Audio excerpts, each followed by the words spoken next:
நேர்கள் எல்லோருக்கும் வணக்கம் மற்றும் ஒரு காணொலியாக இணைந்திருக்கின்றோம். தமிழரசு கட்சியினுடைய திடீர் முடிவு, அவர்கள் எடுத்திருக்கின்ற ஒரு முடிவு, ஸ்ரீதரன் எம்பியை நாடாளுமன்ற குழு தலைவரில் இருந்து நீக்கி இருக்கின்றார்கள்.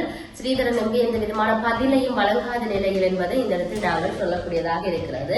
இலங்கை தமிழரசு கட்சி மட்டக்களப்பு மாவட்ட நாடாளுமன்ற உறுப்பினர் சாணக்கியனை தன்னுடைய புதிய நாடாளுமன்ற தெரிவுக்குழு தலைவராக நியமிப்பதாக தெரிவிக்கப்படுகின்றது.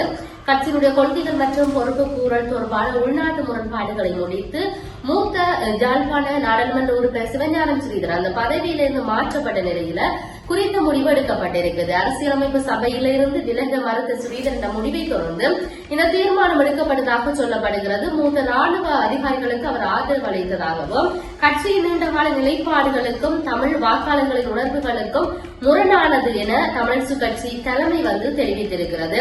அவர் பதவியிலிருந்து விலக மறுத்ததை தொடர்ந்து ஒழுக்காற்று நடவடிக்கைகளை ஆரம்பித்திருந்தது.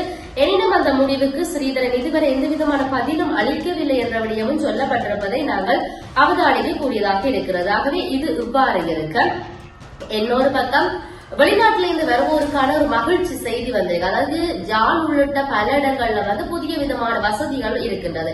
வெளிநாட்டிலிருந்து வருவோருக்கு தற்காலிக ஓட்டுநர் உரிமங்களை வழங்குவது விரிவுபடுத்தப்பட்டிருப்பதாக மோட்டார் போக்குவரத்து ஆணையாளர் இந்த விடயத்தை தெரிவித்திருக்கிறார். வெளிநாட்டில் வழங்கப்பட்ட செல்லுபடியாகும் ஓட்டுநர் உரிமங்களை அடிப்படையில இலங்கையில மோட்டார் வாகனங்களை ஓட்டுவதற்கு வெளிநாட்டு குடிமக்கள், இலங்கை குடிமக்கள் மற்றும் இரட்டை குடியுரிமை கொண்ட இலங்கையர்களுக்கு தற்காலிக ஓட்டுநர் அதாவது மோட்டார் போக்குவரத்து ஆணையாளர் நாயகம் இந்த உரிமத்தை வழங்குவதற்கான ஒரு இணக்கத்துக்கு வந்திருக்குது.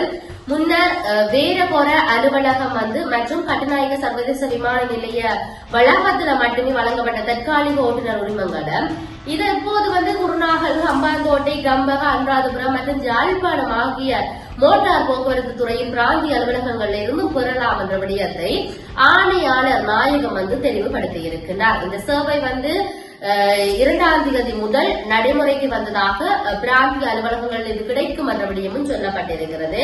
வெளிநாட்டு ஓட்டுநர் உரிமத்தின் அடிப்படையில் நிரந்தர இலங்கை ஓட்டுநர் உரிமத்தை பெற விரும்பும் வெளிநாட்டவர் மற்றும் இலங்கை குடிமக்கள் வேறொரு ஓட்டுநர் உரிமை அலுவலகத்துக்கு செல்ல வேண்டும் என்றும் தெரிவிக்கப்பட்டிருப்பதை நாங்கள் அவதானிக்கக்கூடியதாக இருக்கிறது. ஆகவே சுற்றுலா பயணிகளுக்கான இவ்வாறான ஒரு சலுகையும் கிடைத்திருக்கிறது என்பதை சொல்லுகின்ற பொழுது, இன்னொரு பக்கம் நாமல் ராஜபக்ஷ இன்றைக்கு குற்றப்புலனாய்வு திணைக்களத்துக்கு முன்னர் ஆஜராகி இருக்கிறார். அதே போன்று சிரந்தி ராஜபக்ஷ அதாவது ஒரு நகர்வும் போயிருக்கிறது. சிரந்தியினுடைய 5 மணி நேர வாக்கு மூலம் NGO நிதியில வீடு வாங்கிய சுருக்கில் மகிந்த என்கின்ற பலதரப்பட்ட விடயங்கள் வெளிவந்திருக்கிறது. ஊரை விட்டு நெய்வே என கொண்டாட்டி கையே என சொல்வார்கள் என்ற ஒரு முதுமொழியை சொல்லி, அதே போல ஊரார் விட்டு நெய்யாக இல்லாமல் இப்போது ஊரார் விட்டு படத்துல தன்னுடைய ஆத்துக்காரர் மகிந்த கொழும்புல வாங்கிய வீடு ஒன்றால் அவரது சிரந்தி மாட்டுப்பட்டதால இன்று சிரந்தி தோன்றிய ஸ்ரீலங்காவின் நிதி குற்ற விசாரணை பிரிவு முன்றலில் அவர் அழைக்கப்பட்டிருந்தார். இருப்பினும் ஏறக்குறைய 5 மணி நேரம் வாக்குமூலம் எடுக்கப்பட்டிருந்தது. பின்னர் கைதாகாமல் சிரந்தி வெளியேறியதாக ராஜபக்ஷ ஆதரவாளர்கள் தெரிவித்திருக்கிறார்கள்.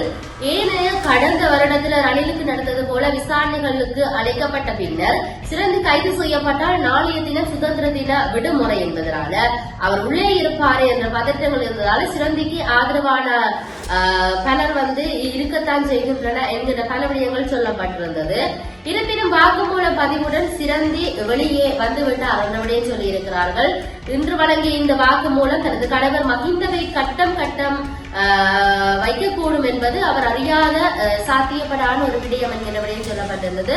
சிரந்தியை இலக்கு வைக்கின்ற இந்த சிறிலிய நிதி மோசடி என்ற அடையாளமானது அவரது கணவரான மகிந்த அரசு தலைவராக இருந்தபோது நாட்டின் முதற் பெண்மணி என்ற வகையில் அவரால் உருவாக்கப்பட்ட சிறிலிய சவிய என்ற அறக்கட்டளை சார்ந்த நிதி முறைகேட்டு விடயம் இவ்வாறு ஒரு பேசுபொருளை உண்டு பண்ணியிருக்கிறது என்ற விடயத்தையும் நாங்கள் சொல்லக்கூடியதாக இருக்கிறது. ஸ்ரீலங்காவை மையப்படுத்தி நகர்கின்றது அரசியல் களம், அது பல சூடுபிடித்த அரசியல் களமாக இருக்கின்ற இந்த பின்னணியில தான் இந்திய கடற்தொழிலாளர்களுடைய அடாவடியை அமைச்சர் கண்டுகொள்வதிலே ஏன் மௌனம் காக்குகின்றது இந்த சபை உயரிய நிலையில என்கின்ற பல விடயங்கள் தொடுக்கப்பட்டிருக்கிறது.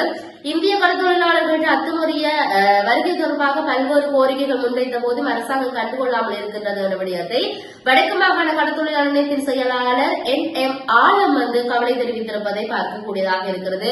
ஆகவே இது சார்ந்தும் ஸ்ரீலங்காவில் அதிக அளவிலான விடயங்கள் நகர்ந்து கொண்டிருக்கிறது என்பதை நாங்கள் பதிவு செய்கிற பொழுது பொறுத்திருந்து பார்ப்போம் இவருடைய நகர்வுகள் எப்படி இருக்க போகின்றது என்பதை மற்றொரு பதிவுகளாக சந்திப்போம். வணக்கம்.